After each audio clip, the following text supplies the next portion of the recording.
Ready, fight! Welcome to the cave.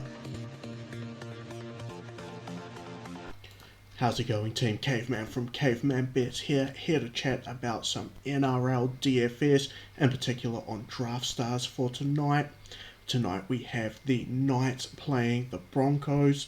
Guys, give the channel a bit of a subscribe there, give the video a like, throw down some comments, anything you like, anything that you don't like, players you don't think I've treated too fairly, and let's get into it. Starting off on the wing fullback position, of course, how can you go past Caveman Ponga? To me, he's a must-have in the game tonight. The Broncos have been horrendous against fullbacks all season. They've given up 17 tries to the position and a bunch of fantasy stats. To me, Caveman Ponga is an absolute lock. Now, the number 2 spot in that wing fullback, that's where we've got a few different areas to go through. Tessie New, definitely on the radar. He's a guy I like for this week. Now, the Newcastle Knights have only conceded 4 tries to the fullback position, but they've been leaking some big fantasy stats over the last few weeks. So Tessie New's definitely in the argument. I'm not a fan of going with either of the Broncos centres this week, just because Bradman Best and Kurt Mann are quite solid defensively, so they should be able to shut both Arthurs and Farnworth down. Jermaine Osako, I prefer him at fullback, but he's actually been okay on that right wing. However, now with Katoni Staggs not there, I don't see him having that same impact in the fantasy realm. Now, Inari Tuala, this is the guy I'm going to go with this week. So, Tuala scored the hat-trick last week. Great performance, and he's right over on that left side with Bradman Best and the side that Caveman Ponga hovers over. At 8,100, I think that's a brilliant price for a guy who could get 1, 2, even another hat-trick, to be honest. Chatting about the other guys here, Hymel Hunt, over on that right wing, there hasn't been a lot of ball for the Newcastle Knights right wingers this season, so I don't really want to go near him. Corey Oates, I can get around Corey Oates. Now, this is because the Knights have conceded 18 tries to left wingers this season, so Corey Oates could definitely be in play. He just hasn't had a terrific fantasy season since he got back into that side.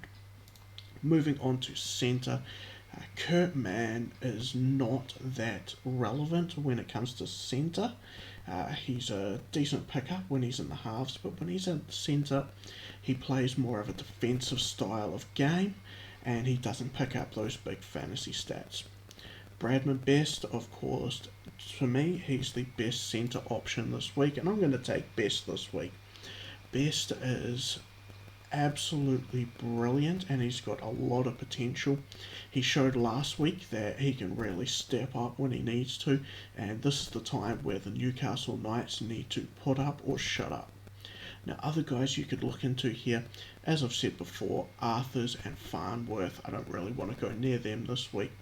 Tessie New, I could definitely get around Tessie New in the centre spot. I think that's a fine pickup.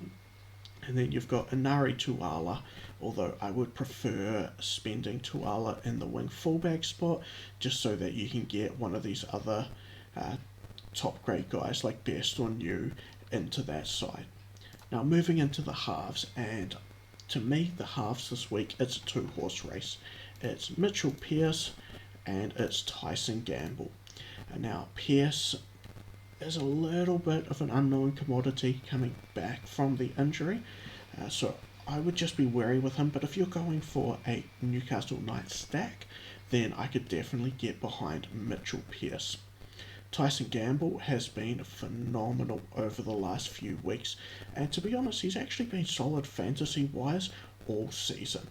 He gets great kicking meters, he can bring in those attacking stats, he's just an all-round solid dude, and I think the Broncos could be a lot worse off than trying to build around this guy for the future. I'm actually going to take Tyson Gamble here. I know it doesn't match up well with the backs that we have, but I feel Mitchell Pearce is going to be quite highly owned compared to Gamble this week, and Pearce can give away a few of those points to Clifford and guys like Connor Watson, Kalen Ponga, some of those base points that he would usually get, more for the fact that he is coming back from that injury, so they might just rubber ball him there. Other guys, if you were to look for someone else, I'd be going for Connor Watson. The only issue I have with Connor Watson is his consistency. He can throw out a 75, 80 point, followed by a 15 point horror show. So just be careful when you're looking at Connor Watson. I wouldn't go near Kurt Mann in the halves. Albert Kelly's probably only going to play about 25 minutes. Jake Clifford's never really been too fantasy relevant, and a lot of those points that he would have been getting over the last few weeks, he's going to toss over to Mitchell Pearce. And if you're going to go Brodie Croft, just pony up the extra $4,000 and grab Gamble. Now moving into the second rowers, and this is the tough one this week. All of these guys have potential to be able to do a lot of things here. Let's kick it off at the top. Connor Watson, I chatted about him in the halves. Consistency issues. Being the most expensive second rower, I just can't get there with his consistency. Tyson Frizzell and Mitch Barnett, these guys are the same player for me when it comes to fantasy wise. They are both rock solid. They're going to score you between 45 and 55 points consistently, and I like that. They're actually at a decent price point this week as well, so I can get around that. Moving down, Jordan Ricky. Now Ricky has been brilliant over the last 3 weeks. Since he got back into that starting side, he's playing a David Fafita-esque game for when he was at the Broncos, and I'm going to take Ricky this week. I think he's simply phenomenal at the moment. He still has a lot of learning to do, but the guy is showing a lot of potential. His fantasy stats have been brilliant as well. Fitzgibbon probably won't play. We'll move down to Alex Glenn. Now Glenn is another rock solid guy. He's going to get you between 40 to 50 points consistently every single week.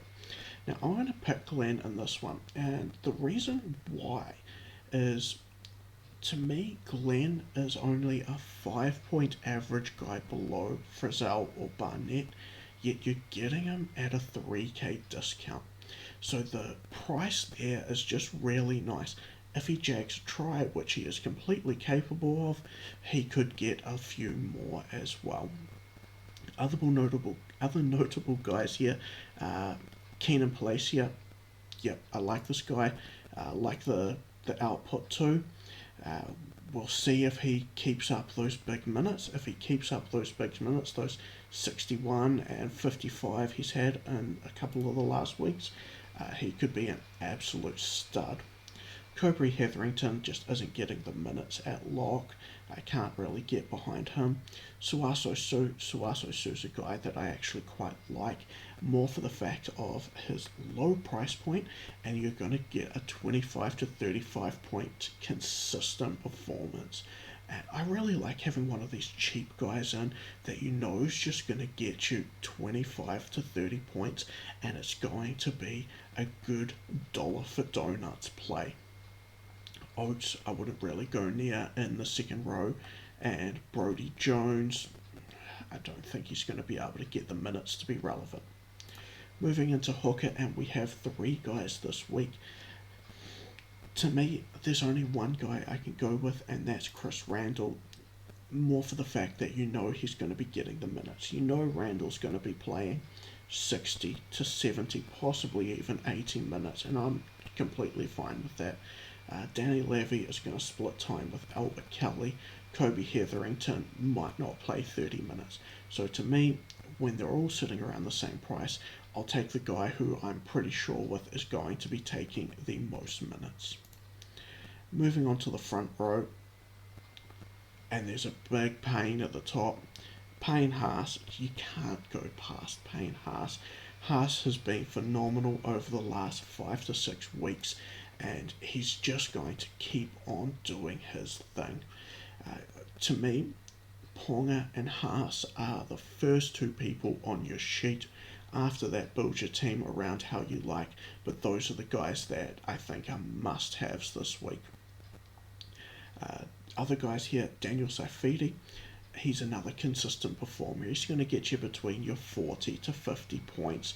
He doesn't do anything spectacular, and I think there's guys at the lower price point that can get you the same amount of points or even have a wee bit more upside.